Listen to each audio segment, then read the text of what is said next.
Good morning friends, आप सबका स्वागत है आपके अपने चैनल नर्सिंग स्टूडेंट में। आज हम पढ़ेंगे पोस्टपार्टम हेमरेज के बारे में। So let's start. तो हम स्टार्ट करते हैं इंट्रोडक्शन से। Postpartum haemorrhage is one of the leading cause of maternal mortality and morbidity.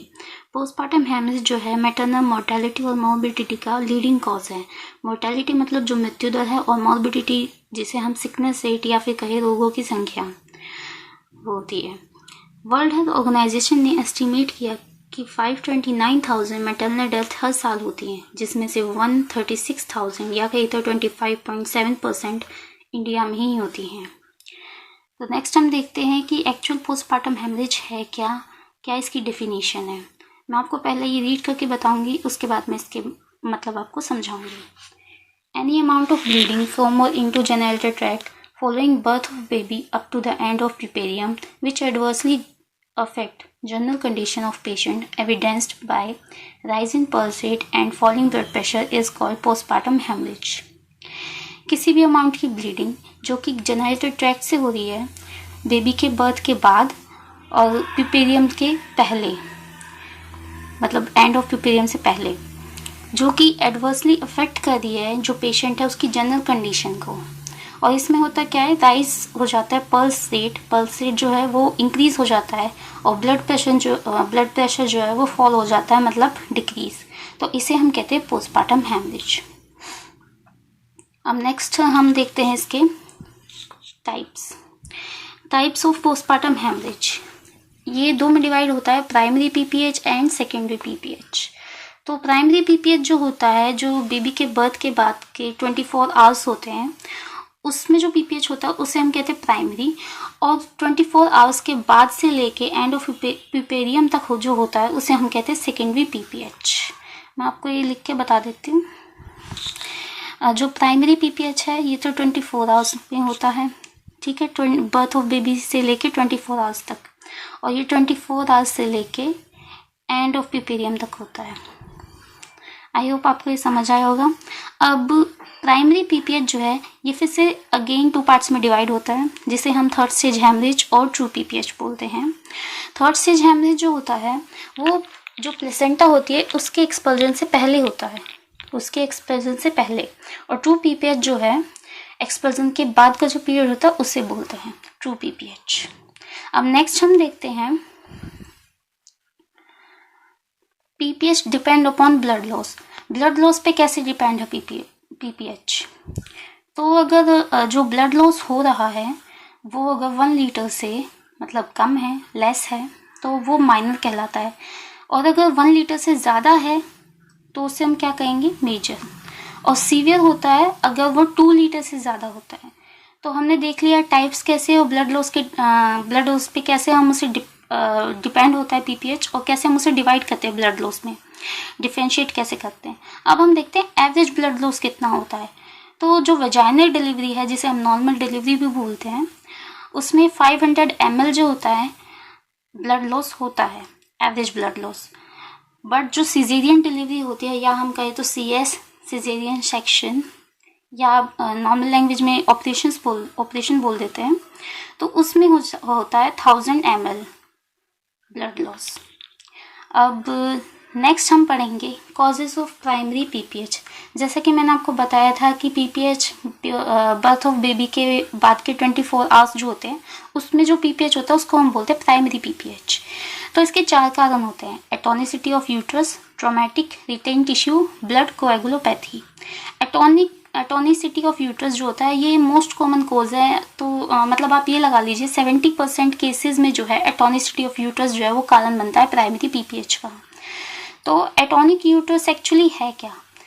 जो बेबी का बर्थ होता है तो उसमें यूट्रस के अंदर कॉन्ट्रैक्शन रिलैक्सेशन होता है, ये सबको पता है।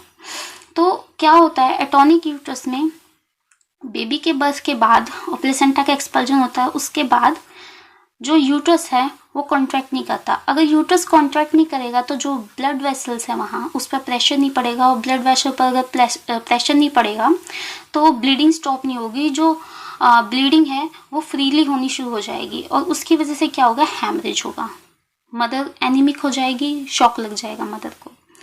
तो ये होता है। ट्रॉमेटिक में सबको पता है इंजरीज का ट्रॉमा का मतलब इंजरी होता है, तो ये इंजरी से रिलेटेड है। रिटेन टिश्यू जो प्लेसेंटा होती है उसके अंदर कोटालिडन्स होते हैं जो कि 16 to 20 होते हैं टोटल काउंट में। तो जब प्लेसेंटा एक्सपेल आउट होती है तो उस टाइम पर उसे काउंट किया जाता है कि उसके अंदर कहीं भी अगर मिसिंग होता है तो स्पेस जो होता है वो एम्प्टी हो जाता है उस जगह पर। तो हमें पता चल जाता है कि हाँ कोई कोटालिडन अंदर मतलब यूट्रस में रह गया है। तो उसकी वजह से भी ब्लड लॉस होता है। ब्लड जो है उसकी वजह से फ्रीली निकलता रहता है, तो उसकी वजह से भी हैमरेज हो सकता है मदर को। फिर नेक्स्ट है ब्लड कोएगुलोपैथी। इसमें क्या होता है, ब्लड जो है वो क्लोटिंग उसकी नहीं हो पाती है। जैसे कि हम सब जानते हैं अगर हमें कहीं कट लग जाता है या हमें इंजरी हो जाती है तो हमारा ब्लड जो होता है उसके अंदर कुछ ऐसे प्लेटिलेट्स और अदर फाइब्रिन होते हैं जो कि क्लोटिंग में हेल्प करते हैं, क्लोटिंग करते हैं हमारे, मतलब जहाँ पर भी चोट लगी वहाँ से खून आना बंद हो जाता है, क्लोटिंग हो जाती है उसकी। तो वहाँ क्या होता है ब्लड कोएगुलोपैथी में जो क्लोटिंग है वो नहीं हो पाती है। अब हम देखते हैं इसमें क्या क्या रिस्क फैक्टर हैं, क्या क्या कारण हैं इन सबके। एटॉनिक यूट्रस के रिस्क फैक्टर्स, ग्रैंड मल्टीपैरा। अगर जो मदर है वो काफ़ी बार प्रेग्नेंट हो चुकी है, माल न्यूट्रिशन है मदर, मतलब नरिशमेंट की उसमें कमी है, न्यूट्रिशन की कमी है, मदर एनीमिक है, एनीमिया है मदर को, यूट्रस जो है ओवर डिस्टेंशन हो जाता है उसका, मतलब यूट्रस का जो साइज़ है वो नॉर्मल से ज़्यादा हो जाता है। Antepartum haemorrhage. एंटीपार्टम हैमरेज का मतलब है कि जो 28 वीक की जो पीरियड है, गेस्टेशन पीरियड, वहाँ से लेके और बर्थ ऑफ बेबी तक अगर कभी भी ब्लीडिंग होती है तो उसको हम बोलते हैं APH, एंटीपार्टम हैमरेज। तो ये भी एक एटॉनिक यूट्रस का कारण बनता है।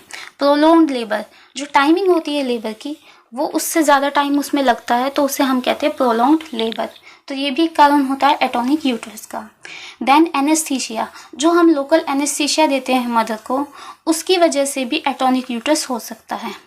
यूट्रस का मालफॉर्मेशन होना, और उसके अलावा हम जब मदर को ऑक्सीटोसिन देते हैं तो ऑक्सीटोसिन देने का टाइमिंग होती है, अगर हम उसे ऑक्सीटोसिन दे रहे हैं वो जल्दी दे देते हैं तो उसकी वजह से भी एटॉनिक यूट्रस हो सकता है। ऑग्यूमेंटेशन का मतलब ये होता है कि ये एक ऐसा प्रोसेस है जिसमें यूट्रस को स्टिमुलेट किया जाता है कि वो अपनी फ्रीक्वेंसी, ड्यूरेशन और इंटेंसिटी जो है कॉन्ट्रैक्शन की वो बढ़ा दे, वो इंक्रीज करता है। तो अगर हम ऑक्सीटोसिन देते हैं तो उससे वो जल्दी हो जाएगा, अर्ली ऑग्यूमेंटेशन हो जाएगा उसका, तो उससे क्या होगा, एटॉनिक यूट्रस हो सकता है। यूट्राइन फाइब्रॉइड, यूट्रस में कोई फाइब्रॉइड है तो उसकी वजह से भी एटॉनिक यूट्रस हो सकता है। और उसके अलावा mismanage of third stage of labour. Third stage of labour क्या होती है, प्लेसेंटा का एक्सपल्जन होता है उसमें, अगर उसको सही तरीके से मैनेज ना किया जाए तो उसकी वजह से भी एटॉनिक यूट्रस हो सकता है। नेक्स्ट हम देखते हैं ट्रॉमेटिक। ट्रॉमेटिक जैसे मैंने बताया था, ट्रॉमा में क्या होता है कि इंजरी से रिलेटेड होता है। 20% केसेस जो होते हैं वो ट्रॉमा के होते हैं। इसमें क्या होता है, ऑपरेटिव डिलीवरी जो होती है उसके अंदर तो होते ही हैं, लेकिन कभी ऐसा भी होता है कि स्पॉन्टेनियस जो डिलीवरी होती है, जो नॉर्मल डिलीवरी होती है उसमें भी हो सकता है। अब कैसे होंगे ये बताते हैं।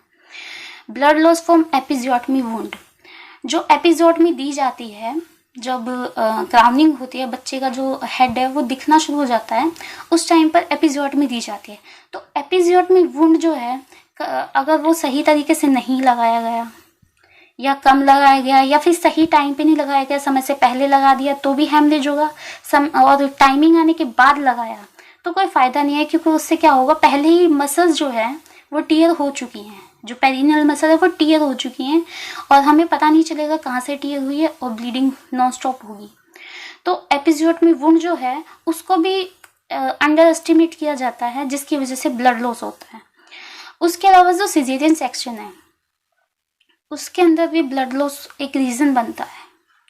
तो ये था ट्रॉमेटिक। नेक्स्ट देखते हैं हम रिटेन टिश्यू। जैसे कि मैंने आपको बताया था प्लेसेंटा जो होती है उसमें 16 to 20 कोटालिडन्स होते हैं, तो अगर उसमें से एक भी अंदर रह जाता है तो उसकी वजह से क्या होगा, ब्लड लॉस होता है। तो ये बिट्स ऑफ प्लेसेंटा उसका पहला कारण।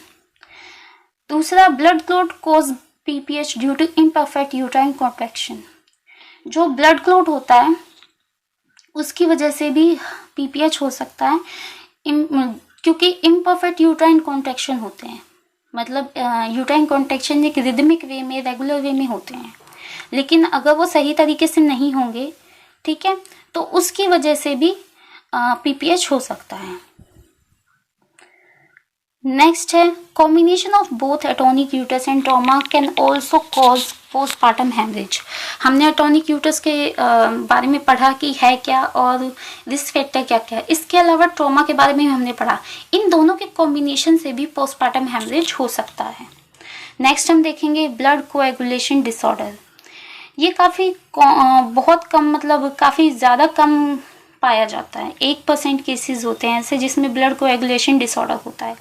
इसमें क्या होता है, जो फाइब्रिन होता है, जो कि एक नॉन ग्लोबुलर प्रोटीन होता है, क्लोटिंग के लिए ज़रूरी है ये क्या होता है, जो थ्रोम्बिन होता है, प्रोटियस थ्रोम्बिन और फाइब्रिनोजन, उन दोनों के एक्शन से ये बनता है और ये फिर प्लेटिलेट के साथ में मिलके क्लोट बनाता है।